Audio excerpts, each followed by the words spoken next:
Hello student, मैं शंकर कुमार। स्वागत आप सभी का जादूगर में यहाँ पे जो है सेकंड सिटिंग वाला का साइंस का वो क्वेश्चन पेपर जो वायरल हो गया है। ये आप देख सकते हैं, ये वायरल क्वेश्चन पेपर है मेरे डियर साथियों। जल्दी से आप ये एच ग्रुप का क्वेश्चन है, फटाफट जो इस ऑब्जेक्टिव को कंप्लीट कर लीजिए। ये ऑब्जेक्टिव जो वायरल हो गया मेरे डियर साथी, आप देख सकते हैं। तो यहाँ पे पहला क्वेश्चन दिया गया है, देखिए कि निम्न में कौन सा पदार्थ लेंस के लिए प्रयुक्त नहीं किया जा सकता है।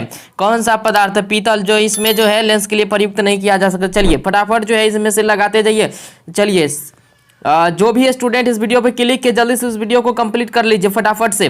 सेकंड सिटिंग वाले सब, ये विज्ञान का पेपर जो है आपका वायरल हो गया। निम्नलिखित में कौन संख्या प्रकाश के अपवर्तन के नियम के लिए सही है।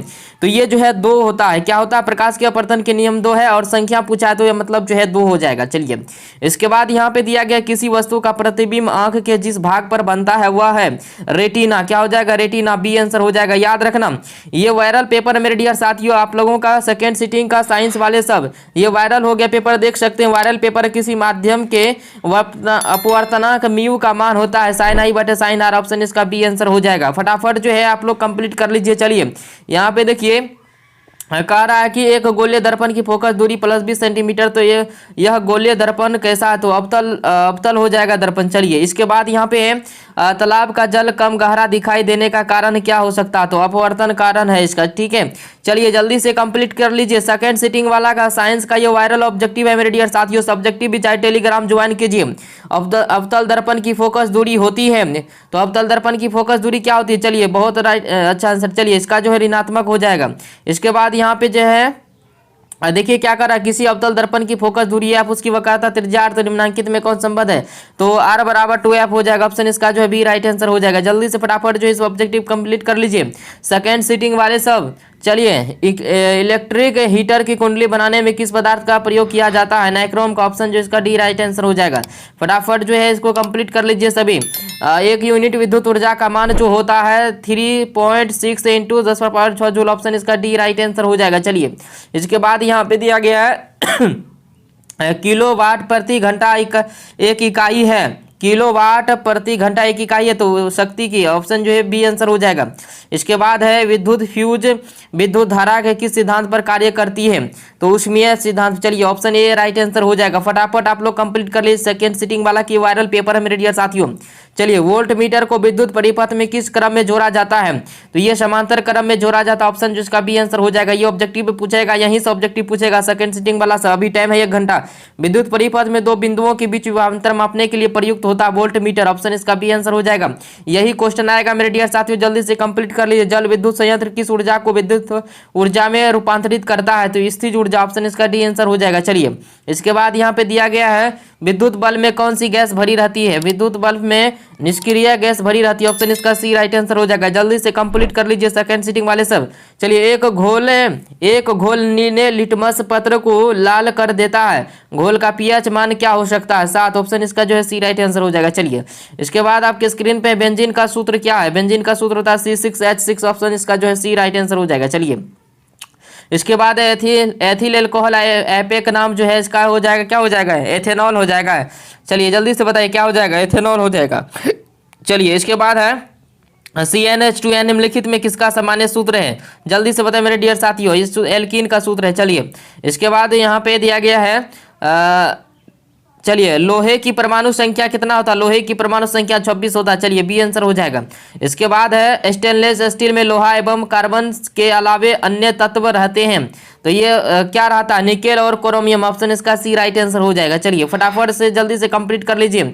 पीतल है, पीतल एक मिश्र धातु है। क्या है? पीतल मिश्र धातु। चलिए जल्दी से कंप्लीट कर लीजिए सेकंड सिटिंग का ये वायरल क्वेश्चन है। निम्नांकित यौगिक में कौन अम्ल है? CuO। चलिए इसके बाद यहाँ पे दिया गया है निम्नांकित में कौन प्राकृतिक सूचक है? तो हल्दी। ऑप्शन इसका जो है ये राइट आंसर हो जाएगा। चलिए इसके बाद जो यहाँ पे दिया गया है 1 बॉन्ड OH अभिक्रियाशील मूलक वाले यौगिक का नाम है तो एल्कोहल। क्या हो जाएगा? एल्कोहल नहीं हो जाएगा, एल्डिहाइड होना चाहिए। चलिए एल्डिहाइड क्या होगा? चलिए इसके बाद यहाँ पे दिया है कैल्शियम कैल्शियम कार्बाइड जल के साथ अभिक्रिया करके देता है, क्या देता है? एथाइन। ऑप्शन इसका डी आंसर हो जाएगा। चलिए, इसके बाद यहाँ पे दिया गया ओजोन के एक अणु में ऑक्सीजन के परमाणु की संख्या कितनी होती है? 3। ऑप्शन इसका सी आंसर हो जाएगा। फटाफट जो है कंप्लीट कर लीजिए इसको मेरे डियर साथियों। चलिए, कमरे के ताप पर द्रव अवस्था में रहने वाले धातु है पारा। ऑप्शन इसका ए राइट आंसर हो जाएगा। फटाफट इसको ऑब्जेक्टिव को कंप्लीट कर लीजिए। सरलतम हाइड्रोकार्बन इनमें से कौन है? जल्दी से बताइए मेरे डियर साथियों, जल्दी से। इसके बाद यहाँ पे जो है यहाँ पे दिया गया निम्नांकित में कौन क्षारीय ऑक्साइड है?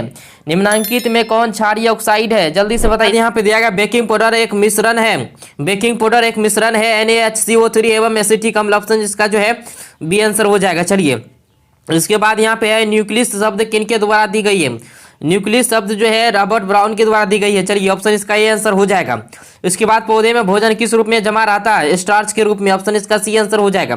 जल्दी से आप लोग कंप्लीट कर लीजिए। इसके बाद है प्रसिद्ध पुस्तक द माइक्रोफिया किनके द्वारा लिखी गई है? डार्विन के द्वारा। किसके द्वारा? डार्विन के द्वारा। चलिए, इसके बाद यहाँ पे दिया गया है, देखिए, पौधों और पशुओं के कोशिकाओं का वैज्ञानिक अध्ययन क्या कहलाता है? चलिए, कोशिका विज्ञान। पौधे और पशुओं की कोशिकाओं का वैज्ञानिक अध्ययन क्या कहलाता है? कोशिका विज्ञान। चलिए, इसके बाद यहाँ पे दिया मानव हृदय में घिरा हुआ है पेडिकार्डियम से। मानव हृदय जो घिरा हुआ है पेडिकार्डियम से। ऑप्शन इसका ये राइट आंसर हो जाएगा। इसके बाद यहाँ पे दिया गया है बीजांड की ओर पराग नलिका की वृद्धि का कारण होता है, तो ये हो जाएगा केमोट्रापिज्म हो जाएगा। ऑप्शन इसका बी आंसर हो जाएगा। इसके बाद यहाँ पे दिया गया है मनुष्य में श्वेत रक्त कोशिकाओं की जीवन की अवधि कितनी होती है? 12 से 20 दिन। ऑप्शन इसका 20 ए आंसर हो जाएगा। चलिए, इसके बाद यहाँ पे दिया गया है पित्त रस कहाँ से स्रावित होता है? यकृत से। ऑप्शन जो इसका ए राइट आंसर हो जाएगा। चलिए, इसके बाद यहाँ पे है किस जीव में हीमोग्लोबिन नहीं होती है? मक्खी में हीमोग्लोबिन नहीं होती है। इसके बाद यहाँ पे हीमोग्लोबिन की कमी से कौन सा रोग होता है? एनीमिया। मेरे डियर साथियों, यहाँ पे 40 ऑब्जेक्टिव आपको बनाना होता है। ये ऑब्जेक्टिव यहाँ से आपको पूछा जाएगा मेरे डियर साथियों। अगर ओरिजिनल क्वेश्चन पेपर लेना चाहते हैं आंसर के साथ तो टेलीग्राम ज्वाइन कीजिए। जादूगर मैथ नाम है टेलीग्राम का। वहाँ पे देखिए फर्स्ट सीटिंग वाला सबका भी जो है 30 मिनट पहले जो हम क्वेश्चन डाल दिए थे आंसर शीट बना के, जाकर देख सकते। टेलीग्राम ज्वाइन कीजिए जादूगर मैथ जल्दी से। और आपको वेट करना, जैसे ही टेलीग्राम में क्वेश्चन डालेंगे तो वहां से धड़ाधड़ आप लोग देख लीजिएगा आंसर के साथ। चलिए।